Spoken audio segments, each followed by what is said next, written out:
ganun talaga. Ang pinupuntahan nyo dito, hindi yung balita ko, ang pinupuntahan nyo dito, si Boss Dada. Oo, yung madaldal na vlogger na wala namang kwenta yung mga sinasabi. O, tapakinggan natin itong balitang are.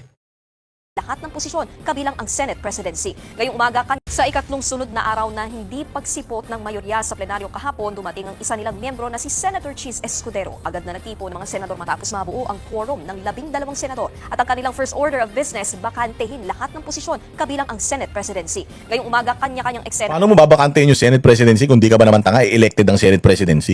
Hindi naman ini-elect yung mga yung mga committee positions. Ang ini-elect yung Senate presidency. So hindi nyo matatanggal yung Senate presidency dahil according sa Constitution, kailangan ng 13. Na naman ang mga senador. Si Acting Senate President Pro Tempore Buin Gatchalian. Ayun, Senate President Pro Tempore. Yun ang pinalitan mo. Hindi Senate President. So kung ikaw ang Senate Pro Tempore, acting, at walang acting Senate President, ibig sabihin, ang Senate President, yung current na Senate President, which is si Cayetano. So kung si Cayetano ang Senate President, until now, acting ka lang, sino masusunod? Yung acting o yung actual na Senate President? Yan, narinindigang walang Senate President. Nagpatulong din daw siya kay DILG Secretary Remulla magbantay sa Senado sakaling muling magkagulo. Ayun nagpatulong siya kay John Vic para magbantay sa Senado. Nagpuntang mag-isa si Gago para bantayan yung Senado. Putang ina niyan. Sige. Nagpunta siya mag-isa doon para bantayan. Nabantayan mo ba? Tapos sasabihin mo, uuwi ka. Gago ka, pinapunta ka nga dyan para magbantay, tapos uuwi ka. Baluktot yung mga nyo eh. Para nga sa detalye, may express report mula sa Senado mismo. Si Mayan Los Baños. Mayan, ano bang latest dyan? Ano pa bang mga sinabi nga ni Senator Gatchalian?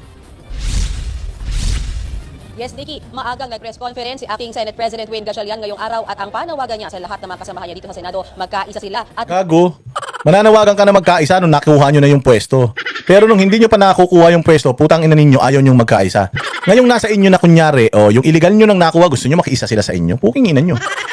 Nung dati kami, nangihingi kami sa inyo na makiisa kayo sa amin, hindi kayo nakikiisa eh. Binababoy yung Senado, binabaril yung Senado, hinuhuli yung senador, pumapasok dito yung hindi naman dapat pumasok dito. Tapos, nanghingi kami sa inyo na samahan nyo kami, kailangan nating ipakita sa Pilipinas at sa gobyerno na hindi nila tayo dapat ginaganito. Putang ina nyo, hindi nga kayo sumama eh. Nung nagkaputukan yan, sabay-sabay nga kayo nagsilayas eh. Tapos ngayon, na kayo yung leadership, gusto nyo magkaisa? Tanga yarn. Puti sana kung nakiisa kayo noon, hindi eh. Umpisa pa lang ni Cayetano, pucha, pinabababa nyo na, hindi pa nagsisimula magtrabaho yung tao, pinabababa nyo na, bakit? Buti sana kung after a month or two, nakita nyo na talagang sablay siya. Hindi eh. Unang araw pa lang, putsang ina, binabalasubas nyo na yung tao eh. So anong ibig sabihin nun? Ayaw nyo lang talaga sa kanya. Hindi naman pwedeng ganun. Binoto yan ng majority ng mga senador eh, tapos ayaw nyo sa kanya. Kung gusto nyo talaga ng maayos na Pilipinas, i-disregard ninyo yung inyong political alignment, tapos papabayaan nyo na i-prove niya yung sarili niya. Senate President ka, sige, pakita mo na karapat-dapat ka dyan. Paano niya ipapakita karapat-dapat siya? Sa ilang linggo na siya ay Senate President, puta, mula umpisang araw hanggang ngayon, hinaharas nyo sila. May pa-walk out pa kayo. Tapos magre-request ka, Win Gatchalian ng pagkakaisa. Gago ka ba? Paano ka mag-wish ng pagkakaisa kung putang ina itong mga bibig ng mga tulpo hindi humihinto sa pagbatikos kay Alan Peter Cayetano? Tapos sasabihin nyo, di ba alin na magsilipatan lahat, wag lang si Alan Peter Cayetano? So galit lang talaga kayo kay Alan Peter Cayetano. Bakit? Corrupt ba si Alan Peter Cayetano? Magnanakaw ba si Alan Peter Cayetano? Babaero ba at manyakis ba si Alan Peter Cayetano katulad ng magkapatid na tulpo? Hindi naman. Baka Diyos man yung tao. Bakit nyo ayaw sa kanya? Kasi nga, ayaw nyo na walang basbas ng Malacanang yung liderato dyan sa Senado. Sanay kasi kayo na busog kayo eh. For the first time, nagkaroon ng isang Senate President, for the first time since 2022 nagkaroon ng isang Senate President na hindi kontrolado ng Malacanang. Ayaw nyo nun. Kasi unang-una sa lahat, ayaw nyo dahil hindi nyo pwedeng i-push yung inyong mga political agenda. O ayaw nyo pang matuloy yung flood control. Sabi ko nga, hindi na tungkol sa impeachment eh. Hindi na tungkol sa impeachment itong pagpapalit-palit ng liderato na to. This is all about the flood control scandal investigation. Ayaw na kasi talaga nila na mag-imbestiga eh. Pinatatagal na lang ni Ping Lacson yan kasi pagtawid ng 2027, mga bossing, pagtawid ng 2027, busy na yung lahat ng tao sa pagpangangampanya sa mga kandidato nila para sa 2028. Kaya dinidelay nila yung flood control scandal na yan. Ayaw na nila mag-conduct ng hearing. So, ngayon, nung nakuha ni Cayetano, ibinigay kay Marcoleta po, takot na takot sila. Bakit sila takot na takot? Mamaya ipapakita ko sa inyo. Nagtrabaho na ulit sila. Nikki, yan ay matapos magkapalitan ng liderato kahapon nang makabuo ng 12 na senador ang kampo ni Senator Gatchalian matapos ngang umanib sa kanila si Senator Cheese Escudero mula sa kampo ni Senator Alan Peter Cayetano. Sabi ni Senator Win Gatchalian, sa ilalim ng rules habang walang nahalal na Senate President ay may kapangyarihan siya bilang Senate President pro tempore na gampanan ang trabaho ng Senate President maging sa pagpirma ng mga Wala na, Win. Nasira ka dyan. Win Gatchalian. Kung ako sa'yo, hindi ka pumayag eh. Hindi ka pumayag kasi kudita, ayan yung tanga o yung boyfriend niya. Puta, nakaganon na naman. Akala mo si Captain America. Puta, nung dumating si Robin na bakla. Robin, late ni Robin eh. Hindi mo na itulak. Putang inang yan. Gym ka pa ng gym. Huwag ka na mag-gym. Mag-gym ka na lang. Uminom ka na lang ng gym. at pagbibigay ng orders o utos sa mga Senate staff. Hindi rin daw napapahina ang Senado sa pansamantalang pagkabakante ng Senate presidency. Para kay Gatchalian, kailangan nilang ipagpatuloy ang trabaho ng Senado, lalo't maraming nakabinbin pang panukalang batas ay hindi na umabot sa pagpasa dahil nag-adjourn na ang sesyon kahapon. Samantala, Nikki, makikipag-usap daw si Gatchalian sa Kamara para ipunin ang mga panukalang batas na kailangang ipasa sakaling magpatawag ng special session ang Pangulo. At sakaling ang matuloy ang special session at makabuo na ng 13 na senador sila Senator Gatchalian sa kanilang panig, maaari na raw silang maghalal ng Senate President. So wala kayong hinalal na Senate President. So sino Senate President? Eh di si Alan Peter Cayetano pa din. Hindi naman siya namatay. Kasi kailangan daw mamatay ka, ma-expel ka, o kaya ikaw ay ano ba, tama no, mamatay. O, ma-expel. At saka ano pa yung isa? Oh, basta tatlo yun. Tatlo lang ang pwede para para mawala, mag-resign pala, mag-resign, ma-expel, mag-resign at mamatay. Neither diyan sa tatlong 'yan. Eh nangyari kay Cayetano, buhay na buhay naman si Cayetano. O tapos hindi naman siya nag-resign. O tapos ano naman siya, hindi naman siya senador pa rin naman siya, hindi naman siya in-expel katulad ni Kiko Barzaga. Therefore, walang grounds para matanggal si Alan Peter Cayetano kasi ang makakapagtanggal lang kay Alan Peter Cayetano ay yung majority ng 24 which is 12 plus 1 13 at the very least 13. Kung 14 sure ball na yan, 15, 16, 17. Pero at the very least 13 senators para mapatanggal mo siya. At dahil 12 nga lang kayo, hindi nyo pa rin siya napapatanggal. So sino ngayon ang may authority diyan sa Senado? Sino ang legitimate na dapat na nagbibigay ng mga utos diyan sa Senado? Siyempre si Alan Peter Cayetano pa din.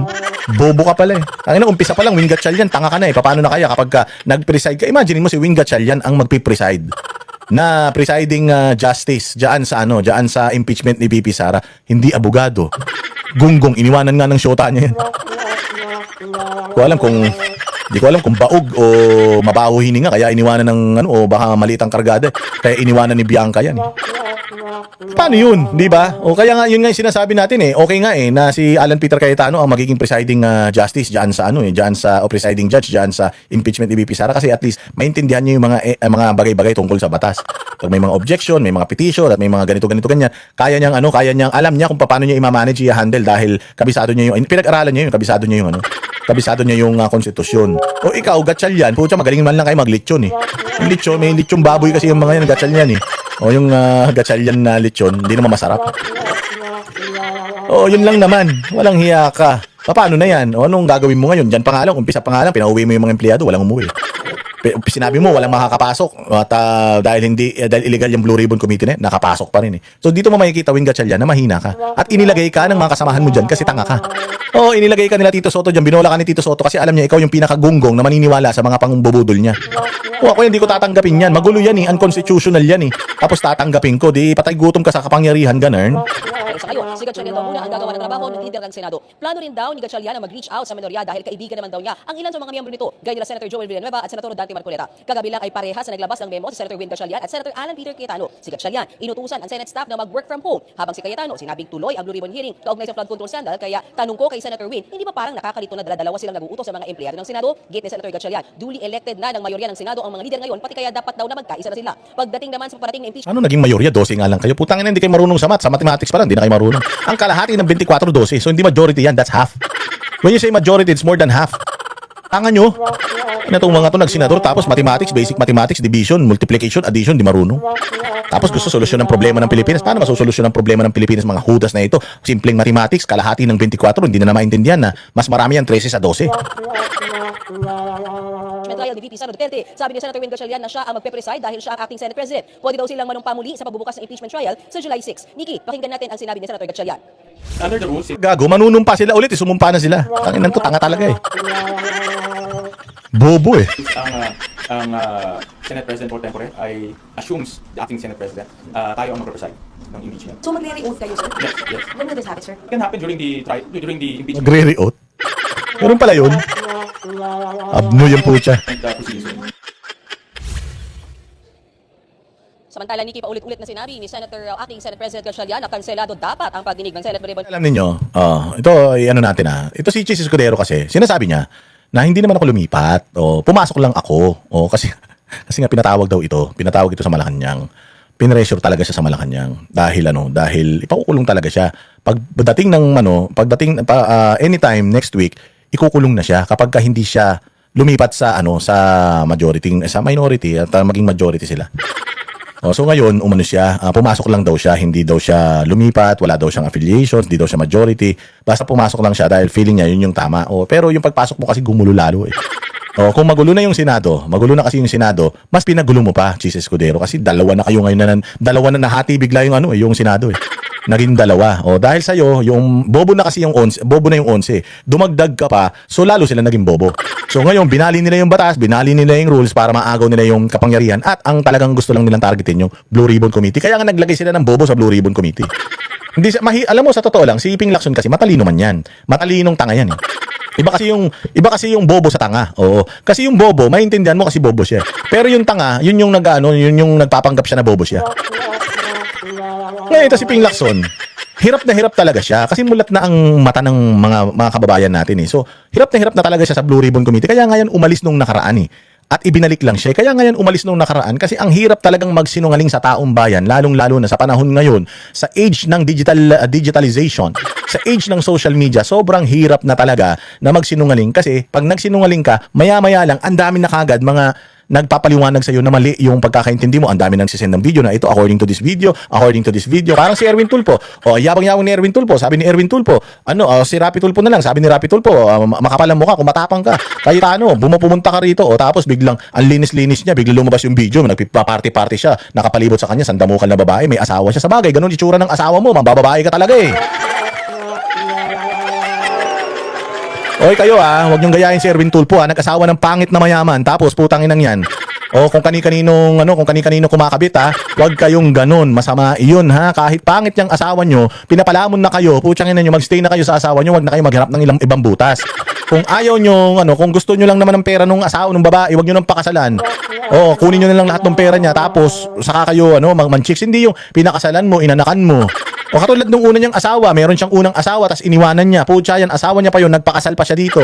Nagpakasal siya, mukhang manok yung pinakasalan niya. Mukhang manok, tangina yung may palong. Tapos ganun ang itsura, mukhang laging bagong gising. Kahit naman sino siguro, talagang araw-araw yan ang makikita mo. Araw-araw antukin ka pagka ganun yung makikita mo Kaya siguro ganyan, kung saan-saan yan ng chichiks. Di umano Tapos linis-linisan. Akala mo walang kasalanan, akala mo isang hakbang lang ang nilagpas sa kanya ni Santo Domingo Konti na lang sa langit na yung yung susunod na tahanan niya, ganun siya kabait Putya yan, daming chismis diyan, nagbibigay ng tips sa babae. Ganito tapos akala ko nga yung kahapon diyan sa Blue Ribbon Committee, yung sinasabi na isang senador na nagpapa-line up ng mga babae tapos pag hindi gusto tinitipan na lang yung hindi gusto, iniiwan yung mga gusto. Iniiwan yung mga gusto. Putya nga dapat isang hiwa lang, gusto niyo marami pang hiwa Nagulat ako, si Erwin Tulfo pala yun. Tapos magdidemanda daw si Erwin Tulfo patungkol doon sa Casa Maleta. Pero hindi niya dininay.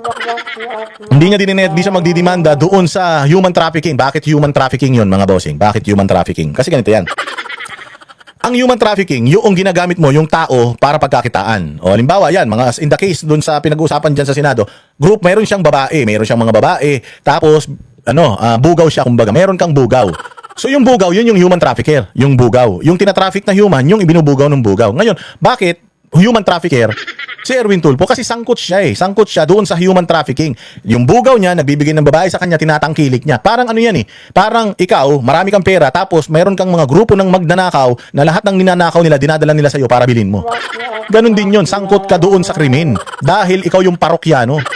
So dapat ito si Erwin Tulfo diyan sa sa sinasabi ng mga Marines na yan, sa ginagawa niya, at least 2 beses daw na nagdadala sila ng babae sa kanya. So dapat yan talaga kasuhan ng human trafficking. Tapos walang pa yan, no bail pa yan.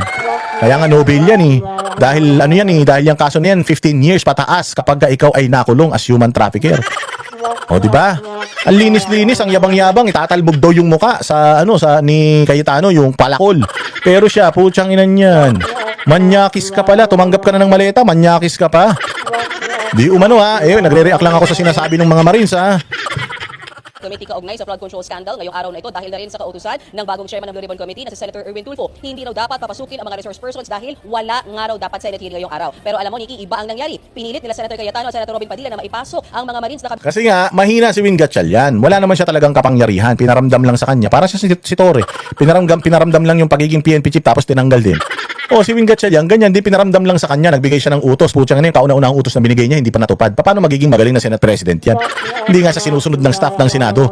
Kasi mabuti pa yung staff ng Senado, naiintindihan nila na ang totoong Senate President, si Alan Peter Cayetano. Si Alan Peter Cayetano yung totoong Senate President, naiintindihan yun ng mga Senado, mantakin mo siya, hindi niya naiintindihan yun.